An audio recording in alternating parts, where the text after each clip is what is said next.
Order number 13, calling attention notice. There is another calling attention notice at the order number 13 in the name of Senator Mohsen Aziz. Please raise the matter. I, Senator Mohsen Aziz, draw the attention of Minister for Industries and Production towards non-implementation of deletion program in automobile sector causing financial losses to public. Sir इसका जवाब कौन देंगे जी? आप जी minister साहब बैठे हुए हैं. ठीक है सर. वैसे तो ये जो कॉलिंग अटेंशन है ये नवंबर के महीने से रेंगता आज आखिर में वो भी मेरी रिक्वेस्ट के ऊपर यहाँ आप सुन रहे हैं. आपकी बड़ी मेहरबानी. वरना पहले जो है हमारी जो हुकूमत थी खुसरो बख्तियार साहब, उन्होंने इसके लिए वो मांगा, जर्मन मांगा. उसके बाद दोबारा इनकी हुकूमत जो हुकूमत चेंज हुई, फिर ये आया, आज ये चौथी दफ़ा आ रहा है. बहरहाल आज भी इसकी जो है ये अहमियत है कि इसको आखिर में सुना जा रहा है, जब इसको सुनने वाला भी मैं हूँ और शायद कहने वाला भी मैं हूँ. बाकी तो यहाँ हाउस बहुत थोड़ा मौजूद है. बहरहाल आपकी मेहरबानी, शुक्रिया जी, आपकी शुक्रिया. मैं ये यहाँ पे इसलिए ये बात कर रहा हूँ कि ये जो हमारे मसाइल हैं, ये जो हमारी चीज़ें हैं, ये असल में जब हम इकोनॉमिक्स की बात करते हैं, जब इकोनॉमिक मेल्टडाउन की बात करते हैं, जब हम मईशत की ज़बू हाली की बात करते हैं, जब उसकी तनज़्ज़ुली की बात करते हैं, तो ये कुछ अवामिल हैं, ये बात चीज़ें हैं जिनको हम यहाँ बैठ के सीरियसली कंसिडर नहीं कर रहे. और उसकी वजह से जो है पाकिस्तान जो है कि मईशत दिन ब दिन ख़राब होती जा रही है. और हम जैसे कि यहाँ आज हाउस में भी ये माहौल है कि हम एक दूसरे पे इल्ज़ामबाजी छोड़ें और पाकिस्तान का सोचें और पाकिस्तान को आगे लेके जाएं. पाकिस्तान का जो दिवालिया होना है ये इन्हीं वजूहात की वजह से है. ये यही वजह है कि हमारी एम्प्लॉयमेंट ख़राब होती है. हम एक तरफ तो FDI को देखते हैं कि फॉरेन डायरेक्ट इन्वेस्टमेंट आ गई, लेकिन ना उसका तरीक़ेकार देखते हैं और ना जो है उसकी ज़रूरत समझते हैं और ना उसको देखते हैं कि इसकी कितनी ज़रूरत है और क्या है. और मैं समझता हूँ कि यहाँ पे जब नाम आता है इशराफिया का, तो यही वो इशराफिया हैं कि चाहे वो इस सेक्टर में है, कि चाहे वो IPP सेक्टर में है, कि चाहे वो शुगर सेक्टर में है, कि सीमेंट सेक्टर में है.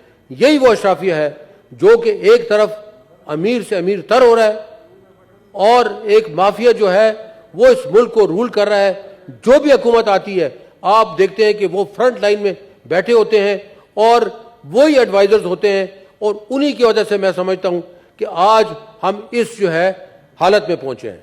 बात ये थी कि आप इसको अगर देखें, ये वो लोग होते हैं, आप इनको समझें. ये मैं इसलिए इसकी ये एक तफसील यहाँ बयान करना चाह रहा हूं कि ये ज़रूरी है समझना. ये वो गिद्ध हैं जो कि पाकिस्तान को नोच के खा रहे हैं. ये वो जोंक हैं जो पाकिस्तान का रस चूस रहे हैं, पाकिस्तान की गरीब आवाम का रस चूस रहे हैं. लेकिन एक माफिया है और माफिया अपनी जगह पे बरकरार है. और माफिया जो है वो दिन ब दिन वो तंदुरुस्त हो रहा है, एक तनावर दरख्त बन रहा है और इसके लिए सुनवाई कहीं नहीं होती है.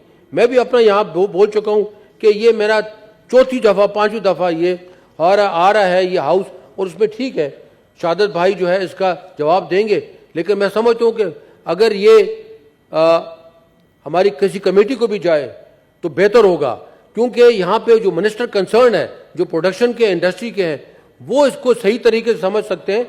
मैं समझता हूँ कि शहादत साहब भी बिल्कुल बड़े बाहिम्मत आदमी हैं, समझदार आदमी हैं, बड़े तजुर्बेकार आदमी हैं. लेकिन ये एक टेक्निकल सब्जेक्ट है, इसको आप ज़रूर कमेटी को भिजवाएं. मेरी आपसे ये रिक्वेस्ट होगी ताकि वहाँ पे भी डिस्कशन हो जाए. कार मैन्युफैक्चरिंग की बात है जी. जी जी मिनिस्टर साहब जी, मैं अर्ज कर दूं पहले थोड़ा सा. आपने इस पे और बात करनी है? नहीं, मैंने बात तो करनी थी थोड़ी. तो अगर आप ये मैटर कमेटी को भेज रहे हैं तो फिर हाउस के भी कुछ बहन भाई ये सुन लें. और मैं समझता हूँ कि ये जो है यहाँ पे चूंकि कॉलिंग अटेंशन है, उसमें मेरे पास थोड़ा सा टाइम है, आप अगर सुन भी लें तो आपकी मेहरबानी होगी. देखिए सर, ये कार मैन्युफैक्चरिंग जिसको हम कहते हैं, ये कार मैन्युफैक्चरिंग नहीं है, ये सिर्फ कार असेंबली है. ये सही है कि 1998 में 1990 में ये पहला जो है यहाँ पे कार का प्लांट यहाँ लगा. उस वक़्त जिस तरीके से उससे नेगोशिएट किया गया सही था. और एक फॉरेन इन्वेस्टमेंट यहाँ पे आई, इसमें कोई शक नहीं है कि उस वक़्त ये एक नाम की, एक टोयोटा के नाम की, उसके बाद 92 में एक होंडा के नाम की ज़रूरत थी। लेकिन उनके साथ जो एग्रीमेंट हुआ है, उनके साथ जो एग्रीमेंट हुआ है, वो भी मैं समझता हूँ कि उस वक़्त के दानिशवरों ने, उस वक़्त के हुकूमत ने, उस वक़्त की लीडर्स ने सोच समझ के किया है। यानी कि उसमें उन्होंने कहा है कि इसका 10 साल के लिए डिलीशन प्रोग्राम होगा। डिलीशन प्रोग्राम जिसको कहते हैं, वो यही कहते हैं कि आहिस्ता आहिस्ता पहले आप CKD फॉर्म में मंगाते हैं और आहिस्ता आहिस्ता उसको जो है आप कन्वर्ट करते हैं। CKD फॉर्म में जो है आपको एक ड्यूटी इंसेंटिव देना पड़ता है जो आप दे रहे हैं। और दरअसल होना यह था कि 10 सालों के बाद ये आहिस्ता आहिस्ता डिलीशन प्रोग्राम होते होते ये हम इंजन की मैन्युफैक्चरिंग तक भी चले जाते हैं। अगर इंजन की मैन्युफैक्चरिंग न भी हो तो कम से कम जो बेसिक पार्ट्स हैं 80%, 75% तक तो यहाँ पे उसकी प्रोडक्शन और उसकी यहाँ पे जो है जो खपत है अपनी ही माल की होती। लेकिन ऐसा नहीं हुआ। आज इस इंडस्ट्री को लगे हुए 34 साल हो गए हैं, 3.5 डिकेड हो गए हैं, और इन्होंने डिलीशन प्रोग्राम जो शुरू से था, यानी बैटरी, यानी टायर, यानी रिम्स, यानी यहाँ पे छोटे मोटे जो और कार सीट्स हैं, कि उसकी मैन्युफैक्चरिंग के अलावा यहाँ पे कुछ नहीं हुआ। मोटरसाइकिल की इंडस्ट्री डिफरेंट है। उन्होंने फिर भी डिलीशन प्रोग्राम के बाद 12-15 सालों में तकरीबन 80% डिलीशन अपनी जो है अचीव कर ली। यहाँ तो ये हो रहा है कि जो शॉक ऑब्जर्वर भी यहाँ बनते थे, आजकल चाइना की वजह से और बाकी जगह की वजह से वो जो है स्प्रिंग अलग आता है, उसकी बॉडी अलग आती है, उसका रॉड अलग आता है, उसका नट अलग आता है, और यहाँ पे उसकी असेंबली हो जाती है। और करोड़ों रुपए जो है यहाँ पे डिलीशन की मद में या CKD के फॉर्म की मद में यहाँ पे हमसे जा रहा है। वो किसका पैसा है? वो अवाम का पैसा है। वो किसकी वजह से है? वो माफिया की वजह से है। हम अवाम को लूट के गरीब को गरीब तर करके उनको सेकंड तकरीबन क्वालिटी की गाड़ी यहाँ पे दे रहे हैं, और उसके ऊपर भी यहाँ पे 3-3, 4-4 लाख रुपया जो है एक एक गाड़ी के ऊपर ब्लैक चल रहा है। यानी कि वो जो है उसको जो हकदार है उसको गाड़ी नहीं मिलती, और जो उनके माफिया के साथ, इंडस्ट्री के साथ माफिया के लोग हैं, उनको गाड़ी मिल जाती है, और मार्केट में गाड़ी अवेलेबल है जो कि कम से कम 3 से 5 लाख रुपए आप उसको महंगा दे दें, मिल जाती। हिंदुस्तान की आप मिसाल लें, वहां पे इंपोर्टेड गाड़ी अलाउड है, लेकिन उन्होंने पहले एम्बेसडर गाड़ी, उन्होंने पहले मारुति गाड़ी, अपनी गाड़ी उन्होंने इंट्रोड्यूस की, उस पर उन्होंने डिलीशन किया, वो उन्होंने जो है तो इंट्रोड्यूस की, उसको जो है फरोग दिया। उसके बाद अगर कोई इतनी एक्सेसिव ड्यूटी पे करने के बाद अगर कोई वहां से इंपोर्ट करता है तो बेशक करे, लेकिन पाकिस्तान का ये हाल नहीं है। पाकिस्तान में एक तरफ आप गाड़ी की इंपोर्ट बंद करते हैं, दूसरी तरफ इनकी डिलीशन करते हैं। मैं आपको अर्ज करूं कि मैं भी एक बिजनेसमैन हूं, मेरे साथ बड़े अच्छे किसी वक्त में बिजनेसमैन जो बैठते थे, आज भी बैठते हैं, वो इसकी मैन्युफैक्चरिंग को मायूब समझते थे। वो इस असेंबली प्लांट को एक समझते थे कि एक दीमक है जो कि पाकिस्तान में लगा हुआ है। वो इसको, उस इंडस्ट्रियलिस्ट कारखानेदार मानने से इनकारी थे, वो इसको इंडस्ट्री मानने से इनकारी थे। लेकिन आज जो बहती गंगा है उसमें वो भी हाथ धो रहे हैं, कि वो भी इस इंडस्ट्री में आ गए, क्योंकि मुफ्त का पैसा है और बहुत पैसा है, इसी के लिए हम जो है इसके लिए कोशिशां हैं और उसमें चल रहे हैं। तो बात यह जी, आप देखिए कि आज एक मैन्युफैक्चरर ने तो हद ही कर दी कि उसने जो है CKD फॉर्म में भी जो अंडर इनवॉइस करके मंगा रहा है, उसके ऊपर आज केसेस भी चल रहे हैं। तो बात यह है कि ये देखा दाखी हम जो है इस मुल्क को चूस रहे हैं, देखा दाखी हम इस मुल्क की जो है तो जड़ों को जो है बर्बाद कर रहे हैं, देखा दाखी हम जो है देखते हैं कि जी फलाना आदमी लेकर चला गया। IPP की मिसाल आपके सामने है, ये बाकी मिसालें, ये भी वही मिसाल है। और आपने देखा कि थोड़ा सा इनके ऊपर अगर एम्बार्गो आया है, यानी इंपोर्ट का एम्बार्गो आया है, या डॉलर की ऊंच नीच आई है और जिसकी वजह से उनकी प्रॉफिटेबिलिटी में थोड़ा सा फर्क आया, उन्होंने इंडस्ट्री बंद कर दी है। ये तो हाल है कि वो 15 दिन के झटके को, 1 महीने के झटके को बर्दाश्त करने के लिए तैयार नहीं है।